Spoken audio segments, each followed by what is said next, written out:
So I lived all alone, without anyone I could really talk to, until I had to make a crash landing in the Sahara Desert 6 years ago. Something in my plane's engine had broken, and since I had neither a mechanic nor passengers in the plane with me, I was preparing to undertake the difficult repair job by myself. For me, it was a matter of life or death. I had only enough drinking water for 8 days. The first night, then, I went to sleep on the sand 1,000 miles from any inhabited country. I was more isolated than a man shipwrecked on a raft in the middle of the ocean. So you can imagine my surprise when I was awakened at daybreak by a funny little voice saying, "Please, draw me a sheep." "What?"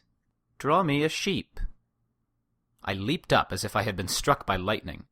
I rubbed my eyes hard. I stared. And I saw an extraordinary little fellow staring back at me very seriously. Here is the best portrait I managed to make of him, later on. But of course my drawing is much less attractive than my model. This is not my fault. My career as a painter was discouraged at the age of 6 by the grown-ups, and I had never learned to draw anything except boa constrictors, outside and inside. So I stared wide-eyed at this apparition. Don't forget that I was 1,000 miles from any inhabited territory.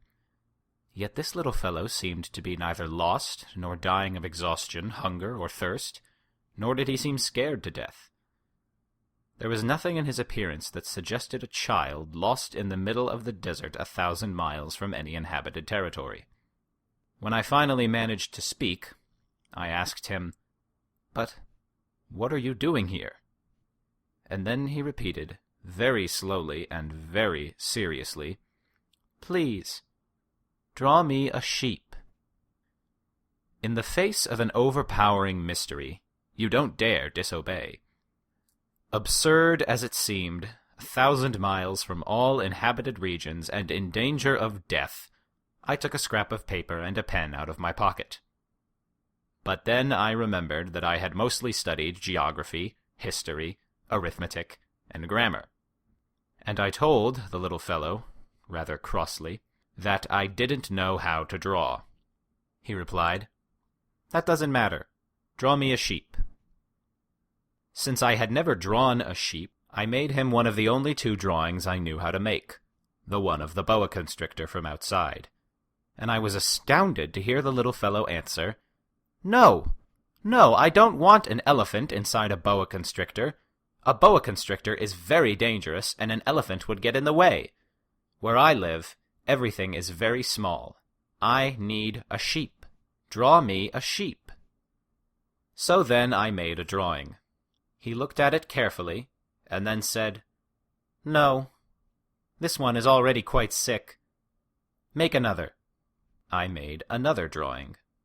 My friend gave me a kind, indulgent smile. "You can see for yourself. That's not a sheep, it's a ram. It has horns." So I made my third drawing, but it was rejected like the others. "This one's too old. I want a sheep that will live a long time." So then, impatiently, since I was in a hurry to start work on my engine, I scribbled this drawing, and added, "This is just the crate. The sheep you want is inside." But I was amazed to see my young critic's face light up. "That's just the kind I wanted. Do you think the sheep will need a lot of grass?" "Why?" "Because where I live, everything is very small."